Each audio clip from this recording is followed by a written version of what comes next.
안녕하세요. 저는 올해 결혼한 지 3년 차의 20대 주부입니다. 아직 아이는 없이 남편과 둘이서 신혼처럼 지내고 있어요. 저는 따로 직장을 가져본 적이 없었습니다. 요즘 90년생들과 비교를 했을 때 저는 미혼 오르세케인 마냥 바쁜 그들과 정말 다르게 살았어요. 부모님이 엄청나게 부자여서 금수저처럼 편하게 살았다는 뜻이 아니라요. 그냥 살려는 방식과 자체가 보통의 또래들과는 많이 달랐었습니다. 지금껏 살아오면서 뭘 잃어보고 싶다거나 해보고 싶다는 흔한 욕심이나 꿈도 없었고, 때문에 동기부여를 얻을 수 있는 계기조차 없이 늘 현실에 안주를 하며 살았죠. 학교 다닐 땐 공부를 열심히 해서 좋은 대학을 가는 것보다 지금 옆에 친구들이 있고 교복 입고 등교하는 그 자체로 만족스러웠고, 형편 좋은 집안이 아니었어도 내 방 하나 있고 배고플 때 먹을 수 있는 밥이라도 있는 게 전 좋았어요. 사는 것 자체가 딱히 불만이 없었고, 과거에 후회하는 마음조차 가져본 적이 없는 마치 부처와 같은 삶을 살았죠. 남들 눈에는 제가 분명히 꿈도 없고 한심하며 진취적이지도 않고 또 뭐 때문에 사는지도 모르는 사람처럼 보일 수 있었을 거예요. 저도 한때는 제가 그런 사람인가 싶기도 했죠. 하지만 이내 제 마음이 그 누구보다 풍요롭고 또 행복하다는 걸 깨닫고는 삶의 모토를 바꾸려고 하지 않은 채 이대로 쭉 내 방식대로 살아가보자 마음을 다잡았습니다. 20살이 되면 저는 서울에서 지방으로 혼자 자취를 하러 떠나왔어요. 부모님의 간곡한 부탁으로 안 가려던 대학까지 억지로 지방에서 다니게 되었었거든요. 학교를 위해 처음 자취를 하게 되었고, 대학을 졸업하는 내내 어린 시절과 마찬가지로 꿈을 제대로 가지지 못해 그냥저냥 졸업을 하고도 학교 근처의 한 옷가게에 취업을 했습니다. 정확히 취업이 아니라 알바 자리를 얻은 것이었어요. 전공 자체가 성적에 맞춰간 거라 딱히 흥미를 느낄 수도 없었기에 취업 준비를 제대로 했을 리가 없었고, 그래도 제 스스로 월세를 내고 독립적으로 살자는 마음에 알바를 구했는데 이게 생각보다 제 적성에 맞았어요. 스트레스도 별로 없고 사장님도 알바생을 잘 챙겨주시고, 그래서 살고 있던 월세집 계약이 완전히 만료가 되어 다시 서울로 올라가기 전까지는 그곳에서 일을 하며 돈이나 벌기로 결심을 했죠. 그런데 결국 그로 인해 저는 그 지방에 쭉 지금까지 정착을 하게 되었습니다. 그 시기에 제가 운명처럼 저희 남편을 만났거든요. 아무 생각 없이 손님으로 찾아와 옷을 보다가 저와 사랑에 빠진 남편은 그 옷을 사지도 않을 거면서 옷가게 앞을 얼쩡거리고, 지나가다가 그냥 가게에 들리고 심심하면 또 가게에 찾아와 저와 수다를 떨면서 그렇게 제 얼굴 한 번 더 보겠다고 자꾸 저희 가게에 찾아왔어요. 저도 그런 속절없던 남편이 너무 설레고 좋았고요. 딱히 하고 싶은 게 없다며 연애마저도 관심조차 두지 않은 채 모쏠로 살았던 제게 학교가 아닌 학교 밖 사회에서 첫 남자가 나타나 버리니 그저 신기하고 또 그게 운명 같더라고요. 그런 남편과 연애를 하게 되면서 저는 나름 최선을 다해 연애를 했어요. 그 지역에서 직장을 다니고 있던 남편이 이 지역에 맛집 투어를 해주겠다며 여기저기 본인 자가용을 끌고 와서는 저를 데리고 데이트를 다니는 걸 참 좋아라 했는데, 그 덕에 저는 대학 다니던 4년 내내 단 한 번도 가볼 생각을 못했던 지역의 핫한 곳들까지도 다 섭렵을 할 수 있었어요. 너무 신나고 또 그런 기회를 준 남편에게 고마웠어요. 왠지 늘 남들과는 다르게 살았던 것 같던 제게 왜인지 평범한 여자의 삶을 살게 해준 것 같아 느낌이 묘하기도 했죠. 남편 덕에 이런 호강을 누려본다는 생각이 들어서 오히려 제 분에 넘치는 남자라며 남편과의 연애에 감사함도 느꼈죠. 남편은 저를 참 많이 좋아해준 사람이었습니다. 함께 맛집을 다니면서 맛있게 먹는 제 얼굴을 보는 걸 더 좋아라 해주는 사람이었어요. 따뜻한 눈빛으로 절 바라봐주는 게 늘 설레였고, 저도 남편이 주는 사랑에 늘 고마워하고자 애정 표현도 제 딴엔 정말 많이 했어요. 주변의 남편 친구들은 저희 같은 커플이 결혼 안 하면 누가 하냐며 저희 사이를 은연중 부부라고 부르고 다닐 정도였고, 저희도 그 소리가 듣기 좋아서 자연스럽게 결혼을 계획하게 되었습니다. 한마디로 서로 좋아하기도 했지만 주변의 분위기에 휩쓸려 더 감정이 격해졌고 결혼을 서두르게 된 경우였죠. 급한 감이 없잖아 있었지만 결론적으로 결혼을 하고 나서도 보니 남편과의 결혼은 두고두고 잘한 것이란 생각이 들어요. 하지만 그때나 지금이나 저희 결혼에 걸리는 하나가 있었다면 그건 바로 저희 시부모님이셨어요. 제가 제대로 된 사회생활을 해본 적도 없었고, 제대로 어른들을 상대해 본 적도 없었기 때문에 시부모님은 첫 만남부터 참 어려웠습니다. 그럼에도 불구하고 같은 지역에 시부모님이 살고 계셨기 때문에 연애를 하면서 우연히 몇 번 시댁에 먼저 들리게 된 적이 있었는데요. 처음에는 타지에 사는데 제대로 밥을 못 챙겨 먹는 게 아니냐고 절 먼저 걱정해주신 시어머니의 부름에 연애하고 5개월 만인가 처음으로 남편의 집에 들어가 봤어요. 아니, 태어나서 친구 집 말고 남자의 집에는 아예 처음 들어가 본 것이었죠. 떨리는 마음도 컸고, 가서 뭘 어떻게 잘 보여야 하는지도 모르겠고, 그냥 있는 그대로의 나를 거짓없이 보여드리면 좋아하시지 않을까 했습니다. 하지만 그건 정말 철없고 어렸던 저의 큰 착각이었어요. 시부모님께서는 저에 대한 얘기를 남편한테서 미리 전해 들으셨던 것 같아요. 제가 지방대를 나와 졸업 후 옷가게에서 알바를 하고 있다는 것까지 말이죠. 시댁에 가보니 시아버지는 애초에 저에게 물으시는 질문 단 한 개도 없을 만큼 관심이 없으셨고요. 그저 차려져 나온 밥을 묵묵히 드시곤 손님은 불러놓고도 TV를 보시겠다며 곧장 소리를 키우곤 TV 앞에 앉아 화면만을 뚫어져라 쳐다보셨어요. 제가 집에서 나갈 때까지 말이죠. 반면 시어머니는 아버님보다 좀 많이, 아니, 훨 저에게 관심이 많으셨는데, 물론 그게 좋은 쪽은 아니었습니다. 전공은 뭐였는지, 여기 도시에서의 생활은 어땠는지, 졸업 후 앞으로의 계획은 무엇인지, 정말로 미래의 며느리를 대하듯이 상견례 자리에서 필요할 만한 질문들을 망설임 없이 던져대셨어요. 제가 마음에 너무 안 들지만 아들이 데려왔으니 어쩔 수 없이 물어는 볼게 하는 듯 했던 어머님의 표정과 태도는 절 괜히 주눅들게 만드셨죠.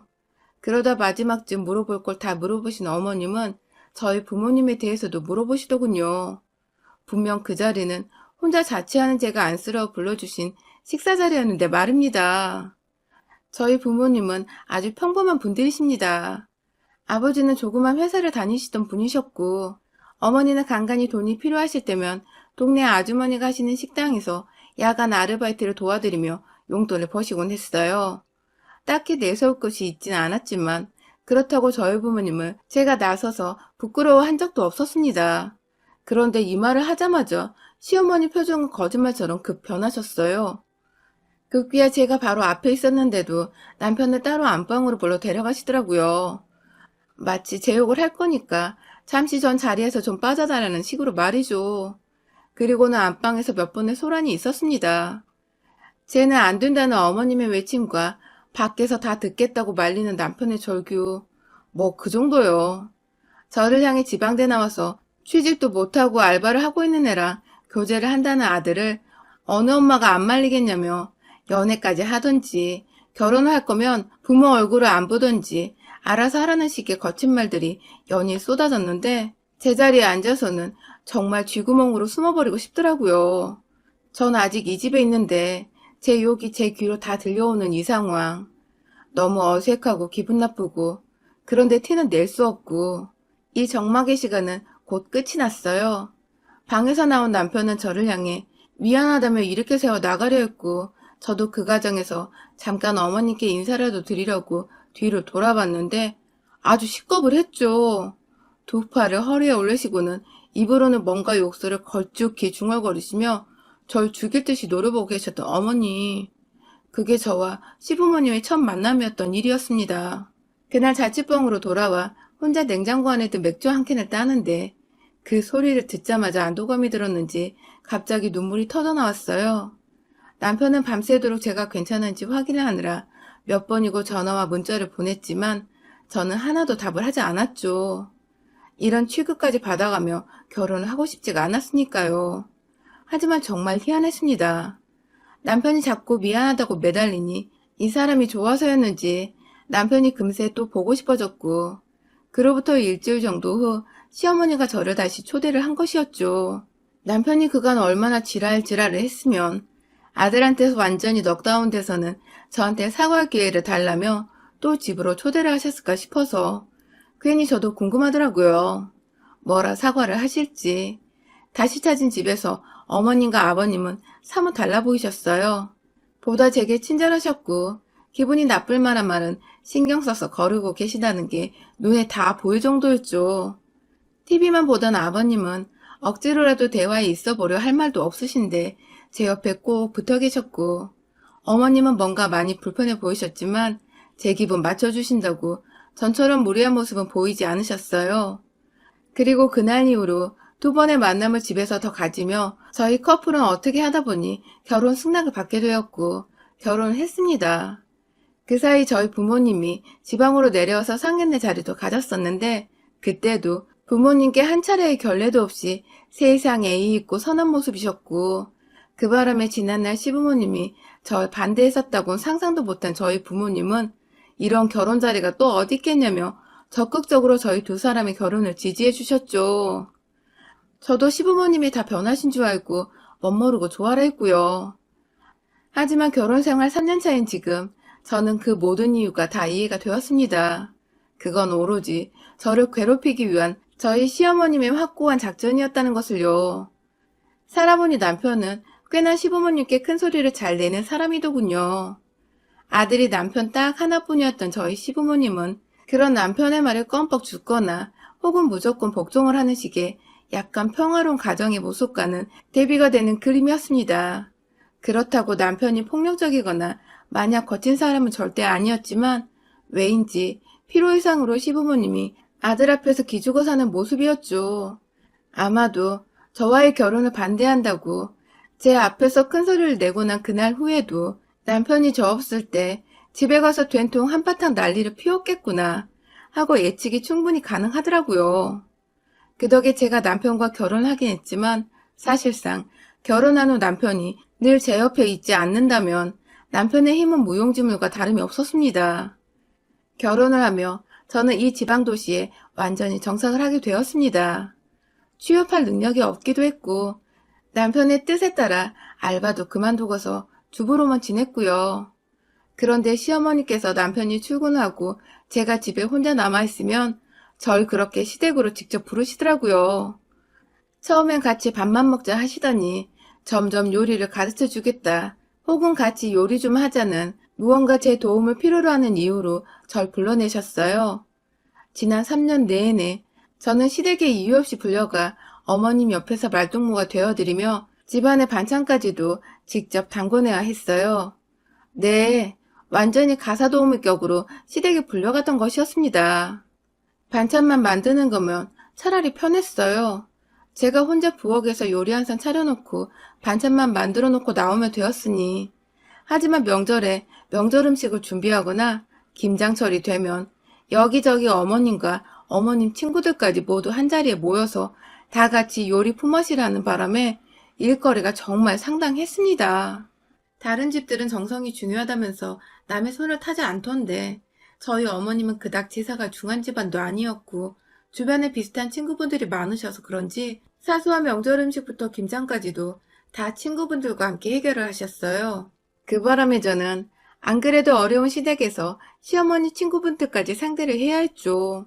뭐라도 같이 요리를 하고 먹다가 떠들다 보면 좋게 하루 반나절이 훌쩍 넘게 함께 있어야 했고, 한두 번도 아니고 매번 3년을 꾸준히 어머님 부름에 나가서 집안일을 도맡아 하다 보니 이제는 시어머님 친구분들도 다 제 이름을 외우고 편히 불러주시는 정도가 되었죠.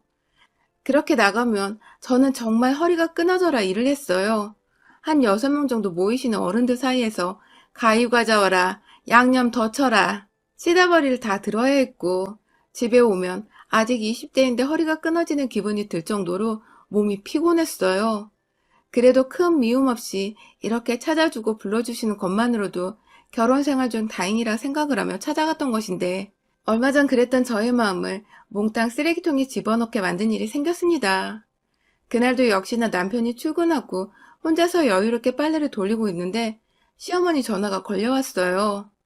김장철인데 왜 먼저 도와드려야 하는지 안 물어보냐며 전화를 받자마자 화부터 내시더라고요.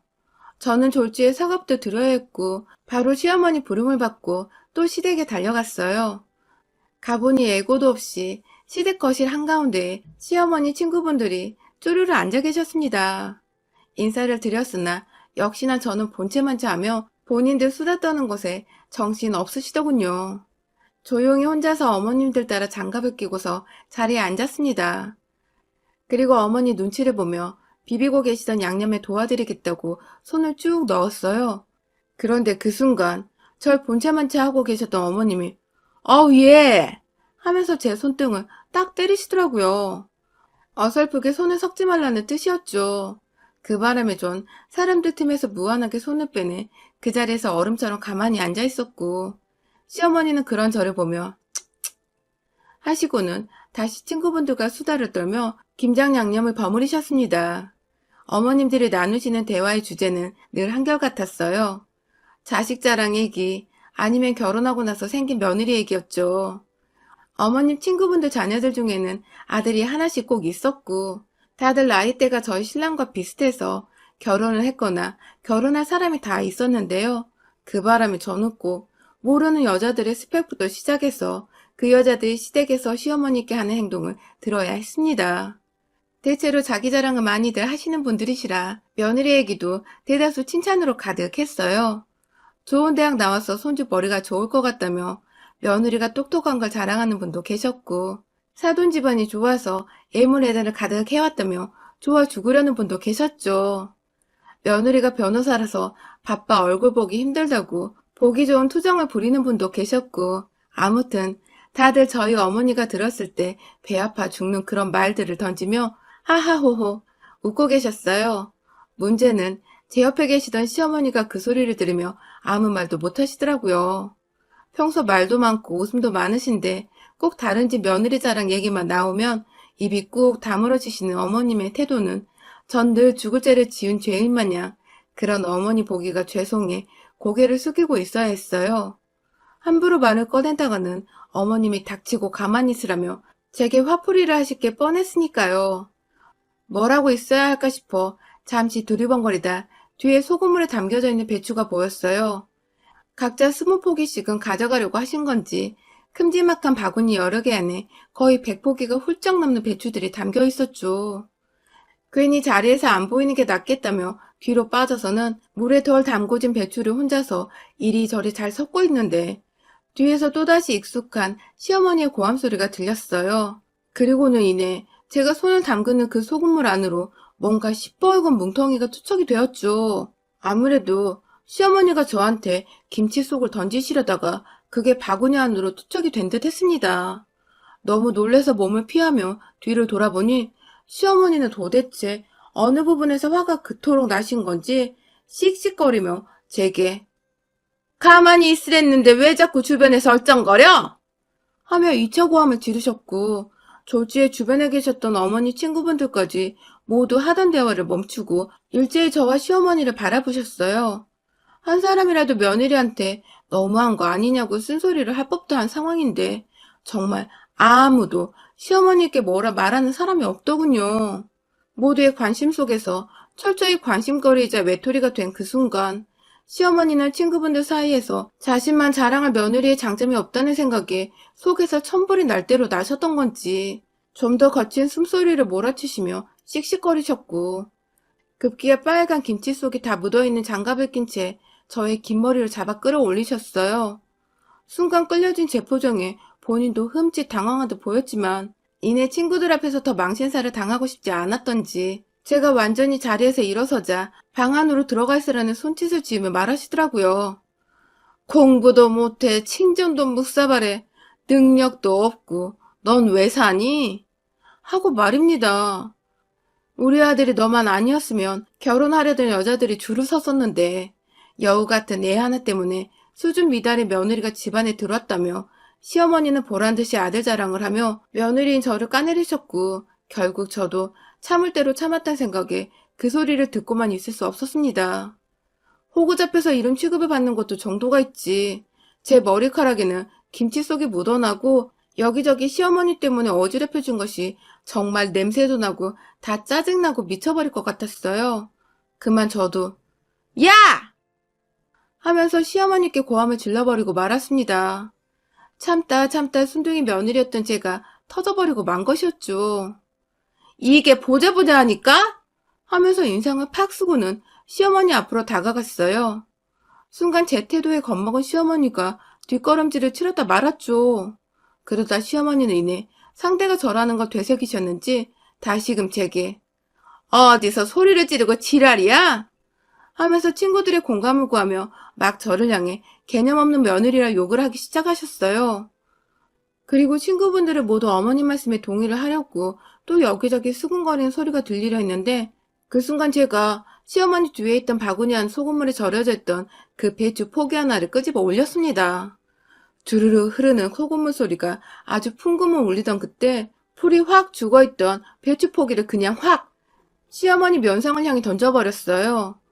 파레테를 분산시키려고 흔들어 제끼는 소의 꼬리마냥 배추는 출렁거리는 형태로 강단 있게 시어머니 얼굴을 후려쳤고 급기야 안에 스며들어 있던 소금물까지 주르르 흘러내리게 만든 바람에 시어머니는 배추와 소금물 폭탄에 쫄딱 졸여지고 말았습니다.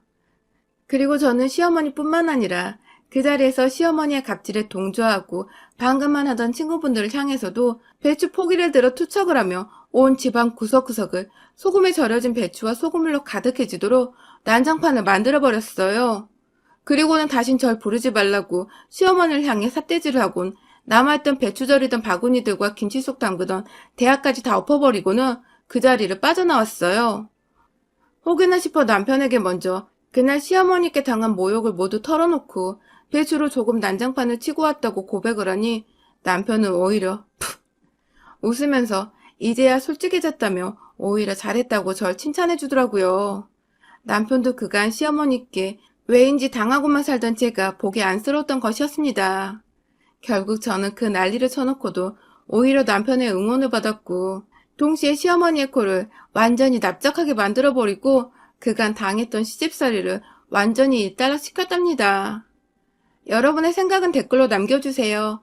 오늘도 시청해주셔서 감사합니다.